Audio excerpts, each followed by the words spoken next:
नमस्कार दोस्तों, मैं हूं घनश्याम और आप देख रहे हैं घनश्याम टेक। दोस्तों, निफ्टी की एक और वीडियो में आपका स्वागत करता हूं। इसमें हम निफ्टी और निफ्टी से जुड़े हुए जो स्टॉक्स हैं, उन स्टॉक के बारे में चर्चा करेंगे, सीखेंगे, समझेंगे कि क्या लेवल इंपॉर्टेंट है निफ्टी के लिए और जो स्टॉक्स निफ्टी में ट्रेड करते हैं उनके लिए। दोस्तों, अगर आप हमारे चैनल पे नए हैं तो प्लीज़ चैनल को सब्सक्राइब कीजिए और वीडियो पसंद आए तो वीडियो को लाइक और शेयर करना बिल्कुल मत भूलिएगा। निफ्टी यहाँ पे जो हमारी फ्राइडे की क्लोजिंग है वो है 11,194 की। जो फ्राइडे का हमने हाई लगाया है वो लगाया है 11,225 का। हमारी जो लो है वो है 11,090 का। तो ये ध्यान रखिएगा, निफ्टी वीक, हम पोजिशनली निफ्टी में वीक कब होंगे, जब हम 10,990 के नीचे क्लोज करेंगे। यानी 10,990 के ऊपर जब तक हम हैं तब तक निफ्टी में पोजिशनली व्यू हमारा अपसाइड का ही रहेगा। तो जिन्होंने मान लीजिए नीचे की तरफ से पोजीशन बनाई है, कुछ प्रॉफिट बुक कर लीजिए और स्टॉप लॉस लगा के रखिए, वो लगा के रखिए 10,990 के नीचे का क्लोजिंग। अगर हम निफ्टी में इस हाई को क्रॉस करते कि दो हाई बिल्कुल सेम लगे हुए हैं, यहाँ पे देखिए 11,230 का और यहाँ पे देखिए हाई 11,239 का। तो यानी 11,250 के ऊपर अगर हम क्लोज करते हैं तब हमारा टारगेट ये ट्रेंड लाइन होगी। तो ये लाइन मैंने ड्रॉ की है, तो यानी 11,425 के टारगेट के लिए फिर हम प्ले करेंगे जब हम 11,250 के ऊपर क्लोज करेंगे। ध्यान रखिएगा, निफ्टी में 10-12 बड़ी कंपनियों के रिजल्ट हैं नेक्स्ट वीक में, जैसे SBI, Kotak bank, Reliance industries, Maruti, Nestle, Bharti, ऐसे नेक्स्ट वीक में रिजल्ट है। तो नजर फोकस बना के रखिएगा रिजल्ट पे। अगर रिजल्ट में कुछ भी उल्टा सीधा आया, मतलब कुछ भी थोड़े एक्सपेक्टेशन से कम रिजल्ट यहाँ पे आया, तो बहुत तेज मार पड़ने वाली है। खास तौर पे रिलायंस पे ध्यान रखिएगा, जिसके रिजल्ट मेरे ख्याल से शायद गुरुवार 30 जुलाई को आने वाले हैं। एक्सपायरी वाले दिन शायद वो आने वाले हैं रिजल्ट, तो उस पर फोकस रखिएगा। लेकिन ज्यादातर उसका रिजल्ट मैंने देखा है कि मार्केट क्लोज होने के बाद में आता है। एसबीआई का रिजल्ट फ्राइडे को आएगा, उसका रिजल्ट ज्यादातर 2:30 और 3 के बीच में आता है, तो मार्केट आवर में उसका रिजल्ट आता है। और बैंक निफ्टी के जो 12 कंपनियां हैं उसमें से 3 कंपनियों के रिजल्ट नेक्स्ट वीक में है, जैसे कोटक बैंक, एसबीआई और आरबीएल बैंक। कोटक बैंक का मंडे को है, तो नजर बना के रखिएगा इन बड़ी कंपनियों पे, क्योंकि इनकी मूवमेंट के ऊपर डिपेंड करेगा निफ्टी की चाल किस तरह से होने वाली है। मारुति के भी रिजल्ट नेक्स्ट वीक में ही आने वाले हैं। तो अब यहाँ पर देखिए, अब तो हो गया ये हमारा पोजिशनली व्यू कि हम इसके ऊपर क्लोज करेंगे तो हम 425 तक जाए। देखिए, तो ये क्लियर कट बताता हूँ कि इस प्राइस के ऊपर मैं बुलिश हूँ और इस प्राइस के नीचे मैं बेरिश हूँ। पोजिशनली व्यू है यहाँ पे। इंट्राडे का व्यू क्या होगा, तो इंट्राडे के व्यू के लिए हमने यहाँ पे 15 मिनट की कैंडल यहाँ पे ओपन कर ली है। तो अब 15 मिनट की कैंडल पे, जैसा कि मैंने लास्ट वीडियो में भी आप लोग को बताया था, अगर आप लोग शायद नहीं देखे तो लास्ट वीडियो जैसा मैंने बताया था, गुरुवार को वीडियो मैंने डाली थी, शुक्रवार को मैंने वीडियो नहीं बनाई थी, तो मैंने ये चीज आपको गुरुवार को ही मैंने ट्रेंड लाइन बना के दिखाई थी। तो उसी तरह से फिर से इस ट्रेंड लाइन पे फोकस कीजिएगा यहाँ पे। अब इस ट्रेंड लाइन देखिए, इस ट्रेंड लाइन और इस ट्रेंड लाइन में क्या फर्क है। इस ट्रेंड लाइन के बाद जैसे इस ट्रेंड लाइन को ब्रेक करते हम, तो हमारा जो हाई था वो कितना था, 230 के आसपास। लेकिन अगर हम इस ट्रेंड लाइन को ब्रेक करेंगे 225 पे, हमारा हाई कितना है, 236 का। तो हमारा जो अब बाइंग होगा इस ट्रेंड लाइन को देख के नहीं होगा।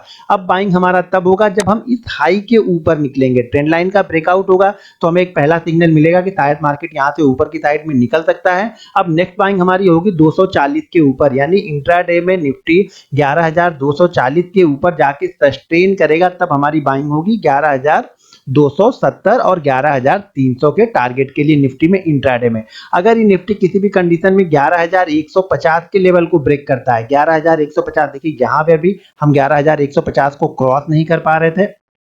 मैं ये ट्रेंड लाइन ड्रॉ करूं तो दिखाऊं, तो देखिए 11,150 को हम जल्दी क्रॉस नहीं कर पा रहे थे। यहाँ पर देखिए रेजिस्टेंस हम ले रहे थे, कंटिन्यू रेजिस्टेंस।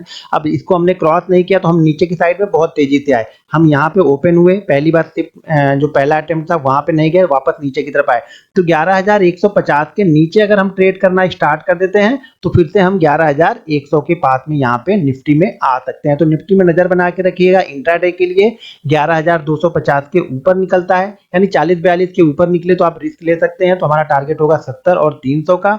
और नीचे की तरफ ध्यान रखिएगा, देखिए बेस्ट लेवल तो ये होगा कि 50 के नीचे जाए तो हम सेफेस्ट साइड में है, लेकिन आप 65 के ऊपर भी रिस्की ट्रेडर है तो 65 के नीचे अगर कंटिन्यू ट्रेड करता है तो सेल कर सकते हैं। स्टॉप लॉस जो है वो आज का क्लोजिंग, यानी जो फ्राइडे के सेशन का क्लोजिंग है 11,194, वो हमारा यहाँ पे स्टॉप लॉस बनेगा निफ्टी में। अब देखिए निफ्टी ये हो गया हमारा इंट्राडे व्यू और पोजिशनली व्यू। ध्यान रखिएगा, सब कुछ फोकस रिजल्ट पे रखिएगा, वो भी खास तौर से रिलायंस के रिजल्ट पे, क्योंकि रिलायंस काफी अच्छी मूवमेंट दे चुका है। अगर उसके रिजल्ट में थोड़ी बहुत भी खराबी आती है तो काफी तेजी से रिलायंस टूटेगा, और वो टूटेगा तो निफ्टी को बहुत तेजी से नीचे की तरफ लेके आएगा। तो बिल्कुल अलर्ट होकर ट्रेड कीजिएगा नेक्स्ट वीक। गुरुवार को रिजल्ट है रिलायंस पे, तो फोकस बना के रखिएगा। अगर शॉर्ट टर्म मूविंग एवरेज देखें 20-30 के पास में, तो यहाँ पे देखिए कंटिन्यू हम सपोर्ट ले रहे हैं। यहाँ पे आके जब भी हम 20 के पास में आते हैं कंटिन्यू हम सपोर्ट लेते हैं। तो जब भी हम 20 के पास में यहाँ पे आए, इस तरह की कैंडलें बने, इस तरह से यहाँ पे सपोर्ट लेता हुआ दिखे 1 से 2 दिन, या फिर कोई बुलिश कैंडल बने, मान लीजिए रिलायंस का रिजल्ट खराब आता है और खराब आने के बाद हम 10,800 10,750 के आसपास आके कोई हैमर कैंडल बनाते हैं, तो वहां पे जरूर हमें बाइंग करना चाहिए उस हैमर कैंडल का, या फिर ये जो 30 का मूविंग एवरेज नीचे की साइड में चल रहा है इसके नीचे क्लोज करेगा, फिर हम पोजीशन को क्लोज कर लेंगे यहाँ पे। तो ध्यान रखिएगा 20 और 30 जो एक्सपोनेंशियल मूविंग एवरेज है, तो 20 के पास जब भी मार्केट आ रहा है अच्छा खासा यहाँ से सपोर्ट लेके बाउंस बैक दे रहा है। जो लॉन्ग टर्म मूविंग एवरेज की बात करें तो ये काफी हम ऊपर है। देखिए यहाँ पे हम जो हमारा 200 डीएम है उससे हम काफी ऊपर चल रहे हैं, तो ये अच्छा सपोर्ट यहाँ पे रहेगा। पोजिशनल जिन्होंने रखा है लॉन्ग टर्म लंबा व्यू जिनका है, तो उनके लिए स्टॉप लॉस ये 200 डीएमए का ही आप रख सकते हैं। तो चलिए अब देखते हैं कि स्टॉक निफ्टी में ऐसे कौन से हैं जो निफ्टी को ऊपर या नीचे की साइड में ले जाने में मदद करेंगे। पहला स्टॉक से यहाँ पे अदानी पोर्ट का, तो अदानी पोर्ट के देखिए यहाँ पे 308 309 के आसपास सपोर्ट है। अगर इसको ब्रेक करता है तो फिर ये 300 के पास तक आ सकता है। दोस्तों बहुत से दोस्त मुझे ये रिक्वेस्ट कर रहे हैं कि निफ्टी 50 का जैसे आप पहले बनाते थे, निफ्टी 50 के सारे स्टॉक की रिसर्च डेली करते थे, उसी तरह से कीजिए।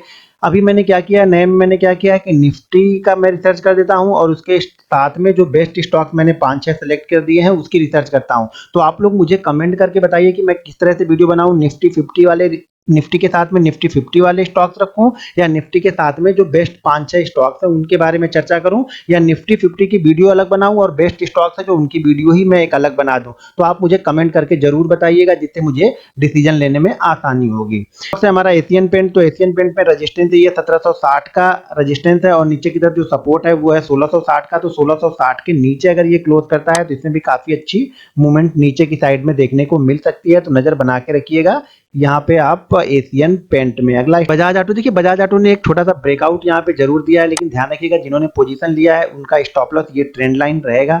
इस ट्रेंड लाइन के पास में अगर आके कोई बुलिश कैंडल बनती है तो आप जरूर एंट्री ले सकते हैं। बजाज फाइनेंस बेरिश इनगल्फिंग के बाद कंटिन्यू नीचे की साइड में चल रहा है, तो अब ये अपने सपोर्ट लेवल के आसपास आ रहा है। इसका जो सपोर्ट है वो 6100 के आसपास में है। बजाज फाइनेंस में भी सपोर्ट यहाँ पे जो है 3100 के आसपास में है, तो यहाँ पे आप नजर बना के रख सकते हैं। भारती का रिजल्ट नेक्स्ट वीक आने वाला है, तो इस पे नजर बना के रखिएगा। इसका जो बेस्ट सपोर्ट है वो 530 से 540 के बीच में, और रजिस्टेंस इसका यही कंटिन्यू ये रजिस्टेंस को क्रॉस नहीं कर पा रहा, जो कि इसका ये 600 के आसपास का है। तो जब तक ये 600 के ऊपर कंटिन्यू ट्रेड नहीं करेगा, मुझे नहीं लगता है कि इसमें कोई बड़ी मूवमेंट हो सकती है। भारती एयरटेल में बीपीसीएल काफी अच्छी मूवमेंट दे चुका है, तो एक बार प्रॉफिट जरूर ले लीजिए यहाँ पे। ब्रिटानिया, देखिए ब्रिटानिया भी सपोर्ट जो है ये ब्रेकआउट के बाद इसका सपोर्ट जो वही है 3700 का सपोर्ट है। सिप्ला पे कुछ खास मूवमेंट मेरा नहीं है, खास व्यू नहीं है। कोल इंडिया पर भी नीचे सपोर्ट 122 के आसपास में है। डॉक्टर रेड्डी का भी शायद रिजल्ट नेक्स्ट वीक में आएगा, तो इस पे नजर बना के रखिएगा। डॉक्टर रेड्डी इस चैनल के अंदर में ट्रेड कर रहा, तो जब भी इस चैनल के लोअर एंड के आसपास आपको मिले जरूर बाइंग कर सकते हैं। जब इस तरह से कंसोलिडेट करेगा तब, या अपर एंड के आसपास अगर कोई रेजिस्टेंस लेता है, कोई बेरिश कैंडल दिखती है, तो वहां पे हम शॉर्ट भी कर सकते हैं। आइसर मोटर काफी अच्छी मूवमेंट ये भी दे चुका है, तो यहाँ पर भी एक ट्रेलिंग स्टॉप लॉस के साथ में ट्रेल कीजिए। गेल इंडिया में कोई खास व्यू मेरा नहीं है। ग्रासिम पे नजर बना के रखिए, क्योंकि ग्रासिम अब अपने सपोर्ट लेवल के आसपास में आ रहा, कंटिन्यू यही इसके लिए सपोर्ट है। 580 के नीचे अगर ये क्लोज करता है तो फिर ये वीक होगा, फिर इसके टारगेट जो होंगे वो 560 के आसपास तक आ सकता है। एचसीएल टेक्नोलॉजी रिजल्ट के बाद ये भी काफी अच्छा मूवमेंट कर रहा है, तो इसको भी स्टॉप लॉस जो एक बना के रखिए 640 का। 640 के स्टॉप लॉस के साथ में इसको ट्रेल करके चलिएगा। नेक्स्ट वीक में टेक महिंद्रा के रिजल्ट आने वाले हैं। एचडीएफसी लिमिटेड जब तक इस लाइन को क्रॉस नहीं करता है, यानी 1950 1940 की लाइन को क्रॉस नहीं करेगा, तब तक इसमें कोई खास मूवमेंट मुझे नहीं दिख रही है। अब नीचे की साइड में जब इस ट्रेंड लाइन को ब्रेक करेगा तो फिर ये स्टॉक जो इसका लोअर एंड 1500 है वहां तक आ सकता है। हीरो मोटोकॉर्प यहाँ पर भी ये रेजिस्टेंस जो है वो है 2870 के आसपास में, तो वेट कीजिए, निकल जाने दीजिए। हिंडाल्को यहाँ पर भी कुछ खास मूवमेंट मुझे नहीं दिख रही है हिंडाल्को में, तो वेट करते हैं हिंडाल्को में। हिंदुस्तान यूनिलीवर, देखिए यहाँ पे एक हैमर कैंडल बनी है ट्रेंड लाइन के आसपास में, तो अगर इंट्राडे में कल ये इस हाई के ऊपर निकलता है तो एक बाइंग यहाँ पे जरूर बनती है, या जिनको भी पोजिशनल लेना है तो इस हाई के ऊपर ले सकते हैं, लेकिन स्टॉप लॉस आपको फिर ये 2170 का क्लोजिंग रखना पड़ेगा। इंफ्राटेल यहाँ पर भी कोई खास व्यू मेरा नहीं है। इन्फी में भी काफ़ी अच्छी मूवमेंट है, तो ध्यान रखिएगा अगर जिन्होंने अभी बीच में पोजीशन बनाई है उनके लिए स्टॉप लॉस ये रहेगा कि 890 के नीचे क्लोज करे तो निकल जाइएगा यहाँ से। अगर शॉर्ट टर्म व्यू है, लॉन्ग टर्म व्यू है तो बिल्कुल स्टॉक को होल्ड करके रखिए और आपका स्टॉप लॉस 800 के आसपास बनेगा।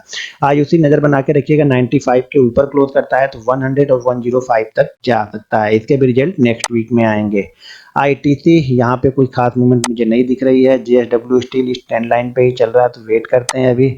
एलएनटी इसका भी रिजल्ट आ चुका है एलएनटी का, तो मेरे ख्याल से इसको ध्यान रखिएगा। अगर 897 के नीचे क्लोज करे तो इसको शॉर्ट कर सकते हैं 872 के टारगेट के लिए। एमएनएम ये रेजिस्टेंस ले रहा है 600 के आसपास, तो 600 के ऊपर क्लोज करता है तो इसको बाइंग कीजिए 640 के टारगेट के लिए। मारुति भी इस चैनल के अंदर में ट्रेड कर रहा है, तो नजर बना के रखिए। मारुति जब चैनल के बाहर निकलेगा तब। नेस्ले में कोई खास व्यू नहीं अभी दिख रहा है। एनटीपीसी में भी यहाँ पे भी चार्ट में कुछ मुझे नहीं दिख रहा है। ओएनजीसी को छोड़ दीजिए। पावर ग्रिड पे थोड़ा सा नजर बना के रख सकते हैं, काफी अच्छी मूवमेंट हो चुकी है। अब यहाँ पे कंसोलिडेट कर रहा है, तो कंसोलिडेट के बाद अगर ये स्टॉक्स 185 के ऊपर क्लोज करता है तो फिर 195 तक जा सकता है। रिलायंस इंडस्ट्रीज यहाँ पर ध्यान रखिएगा, जैसे कोई बेरिश कैंडल बनती हुई दिखे एक बार प्रॉफिट जरूर बुक कीजिएगा।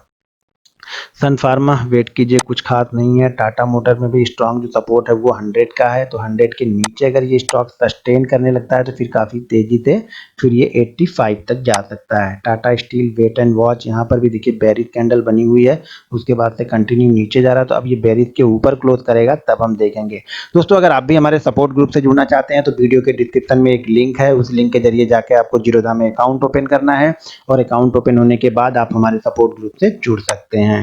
टीसीएस यहाँ पर देखिए, टीसीएस में भी काफ़ी अच्छी मूवमेंट के बाद थोड़ी प्रॉफिट बुकिंग हो रही, तो यहाँ पर भी एक देखिए यहाँ पर ड्रैगन फ्लाई कैंडल बनी हुई है, तो ध्यान रखिएगा इस ड्रैगन फ्लाई की कैंडल के ऊपर अगर इंट्राडे में निकलता है तो एक मूवमेंट आपको 20 से 22 रुपए का जरूर मिल सकता है। टेक महिंद्रा काफ़ी अच्छा ब्रेकआउट यहाँ पे हुआ है, तो मेरे ख्याल से इसी मूव में ये 680 के पास तक जा सकता है। टाइटन यहाँ पर भी नज़र बना के रखिएगा, यहाँ पर भी एक ब्रेकआउट हुआ है और 3 दिनों से कंटिन्यू ब्रेकआउट के ऊपर ही क्लोज कर रहा है, तो ध्यान रखिएगा अगर जिन्होंने पोजीशन बनाई है इस ब्रेकआउट पे उनका जो स्टॉप लॉस होगा वो 1030 का होगा।